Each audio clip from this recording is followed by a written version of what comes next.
students and all viewers. Here speakers Zubair Ahmed from Voice of Mathematics, and I hope you are all well and good.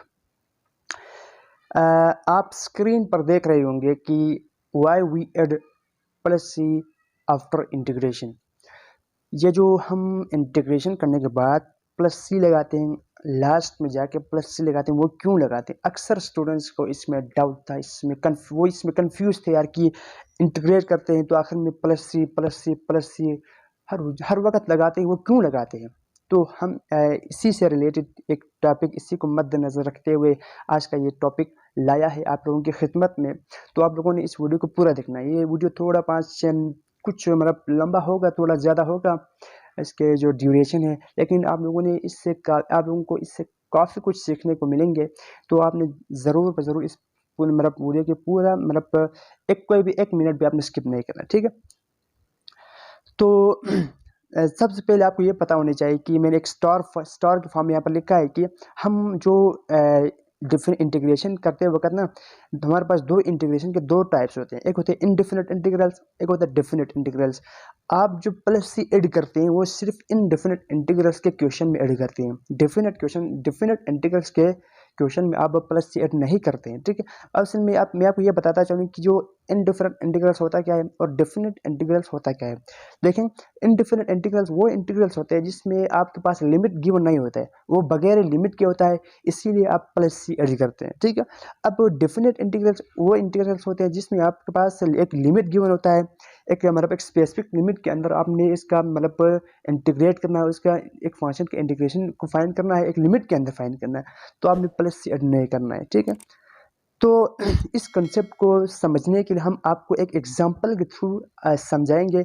I hope आपको इससे ये concept clear हो जाएगा। एक example के through आप समझने की कोशिश करें, ठीक है? Let's start and explain this concept by an example. हम इसको आप एग्जांपल लिखा है, हमने किया सबसे पहले लेट किया है कि y equal to 3x² plus 7, इसको हमने इक्वेशन नंबर 1 नाम दिया। इसको हमने कुछ भी नहीं किया, बस एक स्ट्रेट हमने एक फंक्शन लिया है, वो क्या है? y equal to 3x² plus 7 equal, इसको हमने इक्वेशन नंबर 1 नाम दिया, ठीक है? यहाँ तो कोई इश्यू नहीं। आगे चलें, इस इक्वेशन नंबर 1 को हमने x के रिस्पेक्ट से डिफरेंशिएट किया। इसी कंसेप्ट को समझने के लिए हम यहाँ से एक थोड़ा प्रोसेस करेंगे, तो आपको लास्ट में जाकर क्लियर हो जाएगा यार ऊपर से किया क्या था और नीचे हो क्या गया है, ठीक है? तो देखें, differentiate with equation 1 with respect to x को हमने इक्वेशन 1 को x के रिस्पेक्ट डिफरेंशिएट किया, तो हमारे पास आप डिफरेंशिएट करना तो आपको मतलब आता है। तो देखें, dy upon dx equal to 6x plus 0, मतलब किसी भी कांस्टेंट नंबर का अगर हम डिफरेंशिएट लें तो वो 0 आता है आंसर, ठीक है? तो हमारे पास जो डिफरेंशिएट लिया वो हमारे पास क्या आया? dy upon dx equal to 6x, हमारे पास इक्वेशन नंबर 2 आया। यानी इस इक्वेशन नंबर 1 का हमने क्या किया? डिफरेंशिएट लिया, तो हमारे पास एक इक्वेशन आ गया इक्वेशन नंबर 2 के नाम से। हमारे पास एक दूसरा इक्वेशन हमने क्रिएट किया, ठीक है? अब देखिए आगे हमने इक्वेशन नंबर 1 को डिफरेंशिएट किया और इक्वेशन नंबर 2 हमने लाया। डिफरेंशिएट करने पर जो हमारे पास डिफरेंशिएट करने पर जो आंसर है उसको हमने इक्वेशन नंबर 2 नाम दिया। अब हमें पता है यार कि now we already know that integration is the reverse process of differentiation. हमने ये पढ़ा हुआ है अपने टीचरों से, काफ़ी मतलब लोगों से सुना है यार कि जो इंटीग्रेशन है वो डिफरेंशिएशन का रिवर्स प्रोसेस है, या inverse integration is the inverse of differentiation, आप ये भी कह सकते हैं, या integration is the reverse process of differentiation, ये भी कह सकते हैं। इसका मतलब क्या है? इसका मतलब ये है कि it mean if we integrate equation number 2। अब यहाँ पर देखिए इक्वेशन नंबर 2 का ये है ना, अब यहाँ पर देखें इस इक्वेशन नंबर 2 को इंटीग्रेट करने पर इक्वेशन नंबर ये 1 आना चाहिए आपके पास, ठीक है? इक्वेशन नंबर 2 को इंटीग्रेट करने पर आपके पास इक्वेशन नंबर 1 आना चाहिए। इसका मतलब ये है कि जो हमने ऊपर कहा है कि जो इंटीग्रेशन है वो रिवर्स प्रोसेस है डिफरेंशिएशन के। इसका मतलब ये है कि इक्वेशन नंबर 2 को अगर हम इंटीग्रेट करें तो इक्वेशन नंबर 1 मस्ट आना चाहिए, ठीक है? मस्ट ज़रूर आना चाहिए। तो हम देखते हैं कि इक्वेशन नंबर 2 हम इंटीग्रेट करते हैं। सो इंटीग्रेट इक्वेशन नंबर 2, जब हम इस इक्वेशन का अगर हम इंटीग्रेट करें तो हमारे पास क्या आएगा? अब इसको यहाँ पर देख सकते हैं, इंटीग्रेट हमें करें integration of dy upon dx into dx। Integrate करने का प्रोसेस आपको पता है। अब देखें, इसको इंटीग्रेट किया तो हमारे पास आया इंटीग्रेशन ऑफ 6x dx, इसका हमने इंटीग्रेट करना है, तो dx यहाँ पर कैंसिल हो गया। यहाँ पर बचा क्या है? इंटीग्रेशन dy इक्वल टू ये, अब इसका 6x का इंटीग्रेशन हमारे पास क्या होगा? 6x² अपॉन 2, ठीक है? अब 2 3 6 हो गया, प्लस ये सी मैंने जो मैंने यहाँ पर निशान लगाया हुए, सही का टिक का निशान लगाए हुए, हमने कंसेप्ट हमने ये सीखना है कि यार ये प्लस सी क्यों लगा है, ठीक है, हमने प्लस सी लगाया है। अब यहाँ पर ये यहाँ तक हमने सिर्फ इक्वेशन नंबर 2 का हमने क्या किया, इंटीग्रेट करके छोड़ दिया, ठीक है। अब थोड़ा आगे चलें, तो आपके यहाँ पर क्लियर हो जाएगा। देखें कि अब ये जो y है ना, जो y आया है हमारे पास, क्या आया है, y equal to 3x² plus C. अब यहाँ पर आप एक मिनट के आप ऊपर देख सकते हैं कि यहाँ पर जो मेन इक्वेशन है ना, जो हमने एक लेट किया था कि एक फंक्शन लेट किया था, वो आ गया है ना, जो इंटीग्रेट ले इस इक्वेशन नंबर 2 की इंटीग्रेट लेने पर दोबारा से वही फंक्शन आ गया है। देखें y equal to 3x² plus 7, यहाँ पर प्लस 7 है, यहाँ पर नीचे क्या आया है, y इक्वल टू, देखें y equal to 3x² plus C. अब यहाँ पे देखें हेयर सी, अब इधर से आपसे इधर समझना है, ठीक है। देखें here see it is same equation number 1। अब जो हमने इक्वेशन नंबर 1 में एक फंक्शन लेट किया था वो क्या था, y equal to 3x² plus 7 था, लेकिन आखिर में यहाँ पर प्लस सी लगाया, नंबर 7 तो हमने मतलब हमने नहीं लिखा, सी लगाया, क्यों लगाया, देखें।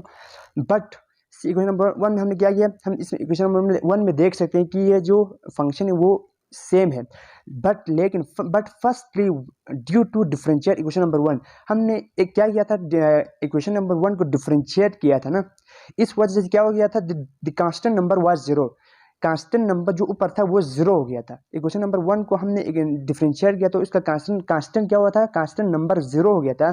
Then we take integrate the equation number 2, फिर हमने इक्वेशन नंबर 2 का हमने क्या किया, इंटीग्रेट किया, the constant are not comes, फिर कांस्टेंट तो नहीं आ रहा था, क्योंकि जो कांस्टेंट था वो डिफरेंशिएट लेने पर वो 0 हो चुका था, इसलिए इंटीग्रेट लेने पर दोबारा वो कांस्टेंट नहीं आया। ड्यू टू दिस रीजन, इस रीजन की वजह से वी एड और राइट, हम इस ऐड करते हैं, इस रीजन की वजह से हम ऐड करते हैं और यार लिखते हैं प्लस सी लिखते हैं in last after indefinite integration, indefinite integration के लास्ट में आखिर में हम प्लस सी लिखते हैं, इस वजह से हम लिखते हैं, इस रीजन की वजह से हम लिखते हैं, मतलब प्लस सी हम ऐड करते हैं। आई होप आपको ये जो छोटा सा कंसेप्ट है वो क्लियर हो चुका होगा, इसमें कोई डाउट नहीं होगा। अगर आपको फिर भी कोई डाउट है, कोई मतलब मसला है, तो आप कमेंट बॉक्स में कमेंट करके पूछ सकते हैं, मतलब ये सर ये कैसे हुआ, ये किस तरह आया, तो आप होपफुली मुझे तो उम्मीद है कि आपको 100% ये समझ में आ चुका होगा।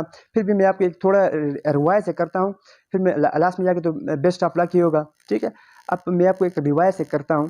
हमने ये कहा है कि इधर से आपको मैं दोबारा समझाता हूँ, y इक्वल टू एक फंक्शन लिया, इसका हमने क्या किया, डिफरेंशिएट लिया, तो इसका डिफरेंशिएशन ये आया। अब हमने ये पढ़ा हुआ कि जो डिफरेंस इंटीग्रेशन है वो रिवर्स प्रोसेस है किसका, इंटीग्रेशन का, ठीक है।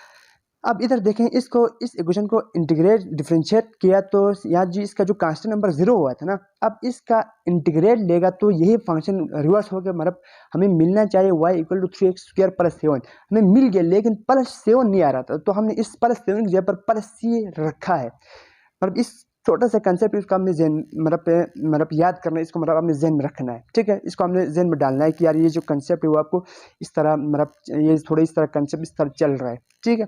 तो होपफुली आपको ये वीडियो अच्छी लगी होगी। इस तरह के मज़ीद इंटरेस्टिंग और मैथमेटिक्स से रिलेटेड इंटरेस्टिंग वीडियोज़ को देखने के लिए, इस तरह की मतलब आउटस्टैंडिंग क्लास किस्म के कंसेप्ट को समझने के लिए आप मेरे यूट्यूब चैनल को सब्सक्राइब कर सकते हैं। सब्सक्राइब के साथ आप बेल आइकन को भी दबा सकते हैं, लाइक शेयर वगैरह भी कर सकते हैं। इसके अलावा आप चैनल को सब्सक्राइब करने का मतलब एक फ़ायदा ये होता है कि आप जब मैं इस तरह के इंटरेस्टिंग मैथमेटिक्स के रिलेटेड, अगर आप मैथमेटिक्स का स्टूडेंट हो तो मतलब कर सकते हैं, अगर आप ना भी हो तो मैथमेटिक्स आपको पता है हर फील्ड के मतलब ये एक हिस्सा है, हर फील्ड के अंदर ये मतलब इंक्लूड होता है एक कोर्स के नाम से। तो जितना हो सके आप में मतलब समझना है, तो आप सब्सक्राइब करने का ये फ़ायदा होता है कि आप जब मैं वीडियो अपलोड करूँगा तो आपको सबसे पहले पहुँचेंगे, आप इस कंसेप्ट को सबसे पहले समझेंगे, तो आपकी नॉलेज में इजाफा होगा। तो होपफुली आपके आज का ये कंटेंट आपको अच्छा लगा होगा। इसी तरह के मज़ीद कंटेंट के लिए आप सब्सक्राइब कीजिएगा। तो इंशाल्लाह इसी तरह के एक इंटरेस्टिंग और एक अच्छा सा वीडियो के साथ हम नेक्स्ट वीडियो में मिलेंगे। तब तक के लिए भाई को दीजिए इजाज़त। अल्लाह हाफ़िज़, टेक केयर।